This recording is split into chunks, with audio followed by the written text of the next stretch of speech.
اتكلمنا في الفيديوهين اللي فاتوا عن التعاطف الإيجابي وإزاي المفروض نبص للموضوع وناخد قدوة من الشعب الفلسطيني في الإيمان القوي والثبات والصمود والمثابرة.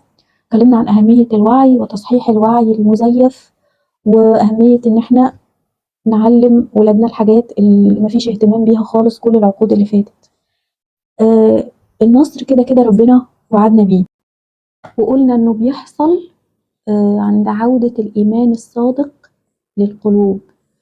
الإيمان ما وقر في القلب وصدقه القول والعمل. القول والعمل الاتنين. وإن الأرض يرثها عبادي الصالحين، وصلاح العباد شرط للنصر. طيب يعني إيه مطلوب مننا إيه برضو؟ مطلوب من كل واحد فينا يكون النسخة الأفضل منه. سورة الروم الآية 41 بتقول، ربنا بيقول فيها: ظهر الفساد في البر والبحر بما كسبت أيدي الناس ليذيقهم بعض ما عملوا لعلهم يرجعون. أوبئة، غلاء أسعار، أمراض ما كانتش موجودة قبل كده، غلاء، حروب، لعلنا نتعظ. هل بنتعظ؟ طيب يعني إيه نبقى النسخة الأحسن مننا؟ كل واحد كده يقعد مع نفسه ويمسك ورقة وقلم ويراجع نفسه، ويراجع هو بيعمل إيه، بيقضي يومه في إيه من ساعة ما بيصحى لحد ما بينام، سواء أيا كان دوره في الحياة، يعني زوج، زوجة، موظف، صاحب عمل، حد بيشتغل مثلا عشان ده أشهر مثال. بنعمل إيه من ساعة ما بنوصل شغلنا لغاية ما بنمشي. بنروح نشتغل بإخلاص لما يرضي الله. نكتب كده خلصنا كام موضوع، ردينا على كام تليفون حلينا فيه مشكلة، فكرنا كام فكرة تفيد الصالح بتاع المكان اللي احنا شغالين فيه وبناكل منه عيش. عايشين بمعنى الحديث بتاع الرسول عليه الصلاة والسلام اللي بيقول فيه إن الله يحب إذا عمل أحدكم عملا أن يحسنه، ولا لأ؟ ولا بنروح نتصلق ونطلصق ونحط التراب تحت السجادة لغاية ما الضيوف يمشوا ونريح الزبون ونقضي بقية اليوم رغي ونقل كلام ونم وفتن وفساد. هو ده المقصود بإننا نكون النسخة الأحسن مننا. كل واحد يراجع نفسه، اللي أنا قلته ده بيمثل كام مية في اليوم؟ هل بيعمل بما يرضي ربنا؟ هل عنده منظومة الأخلاق والضمير تعمل بكفاءة ولا ميتة؟ فاكرين آية ولا تجسسوا ولا يغتب بعضكم بعضا فكرهتموه؟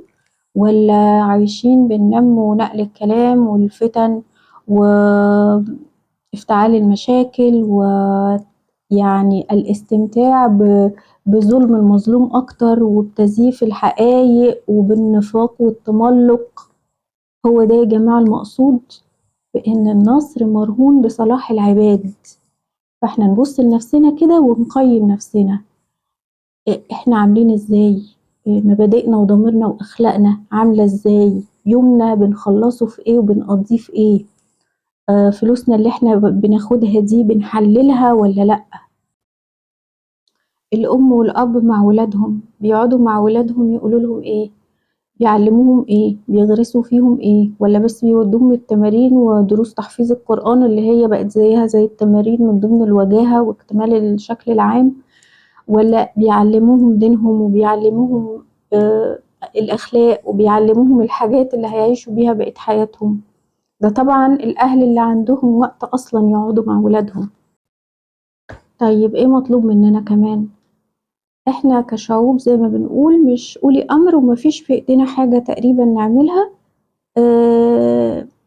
الأدوات الضغط الاقتصادي، الحاجة الوحيدة اللي في ايدينا نعملها هي المقاطعة، والمقاطعة دي طبعا موضوع خلافي وتكاد تكون معضلة أخلاقية علشان الناس منقسمة عليها. وخليني أقول لكم رأيي في الموضوع ده وربنا يوفقني للكلام اللي يفيد. المقاطعة مهمة ووسيلة ضغط قوية جدا ومجدية ومفيدة للاقتصاد بتاعنا، بشرط إن هي تكون أسلوب حياة، إنها تتاخد على محمل الجد وتكون أسلوب حياة. مش عشان احنا متأثرين الكام يوم ولا كام اسبوع دول وبعد كده ترجع تاني كأن شيئا لم يكن. لا، هي لازم تكون اسلوب حياة.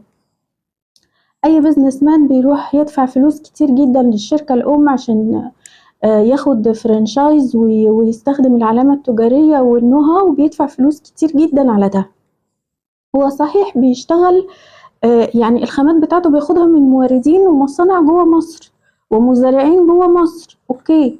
المصانع اللي في مصر دي يعني بدل ما هي معتمدة على عميل واحد كبير جدا او فاتحة عشانه تقريبا، هتبتدي تعدد العملاء بتوعها، فده هيدور يعني اقتصاد وايز، يعني ده هيكون افضل مش اوحش، بس بشرط انه ده يكون اسلوب حياة زي ما قلنا. يعني دي كل الحاجات دي كلها نتيجتها هتظهر في اللونج ران. حتى العمالة، على مستوى العمالة اللي شغالة في الأماكن دي والمحلات دي، ما هو كل ده هيتبدل. يعني الشخص اللي لقى نفسه خسر أو هيخسر أو في احتمالية إنه يخسر لو اشترى علامة تجارية بتاعت محل انترناشونال، هيفكر إن هو يعمل منتج محلي. مفيش خلاف أبدا إن ويليز كيتشن المصري يعني مفيش مقارنة بينه وبين ماكدونالدز المقرف. ورغم كده احنا لسه بنفكر هل المقاطعة دي صح ولا غلط. لا، على فكرة هو احنا صحيح ممكن يكون عندنا مشكلة في الجودة في بعض الحاجات، لكن لو ابتدينا بالحاجات اللي هي مؤثرة جدا هنلاقي ان ده افيد للاقتصاد بتاعنا، وهو ده اللي لازم يحصل، لان احنا كده بنديلهم فلوسنا. يعني هم خربوا لنا حياتنا واحنا بنديلهم كمان فلوسنا. فمن وجهة نظري المقاطعة دي يعني ضرورة ولازم تكون أسلوب حياة. مش عارفة إحنا مستنيين إيه عشان نعملها بمنتهى الأمانة. وفي فروع على فكرة قفلت، وفي محلات انترناشونال قفلت أكل وغير أكل بسبب تغيير سعر الدولار وبأسباب تانية كتيرة ليها علاقة بالاقتصاد.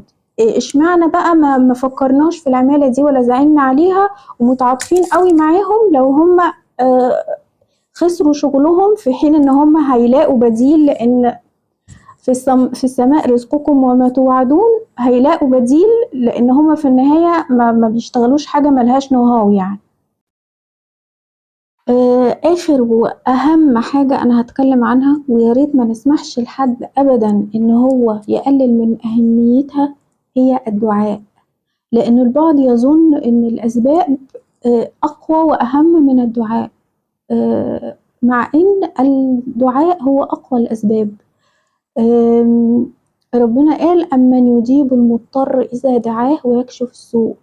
المضطر هو الشخص العاجز اللي ما عندوش حاجة تاني يعملها غير الدعاء. وكلنا لازم نحذر إن إحنا نظلم شخص ملوش حد يلجأ له غير ربنا، لأنه ربنا وعده بالنصر.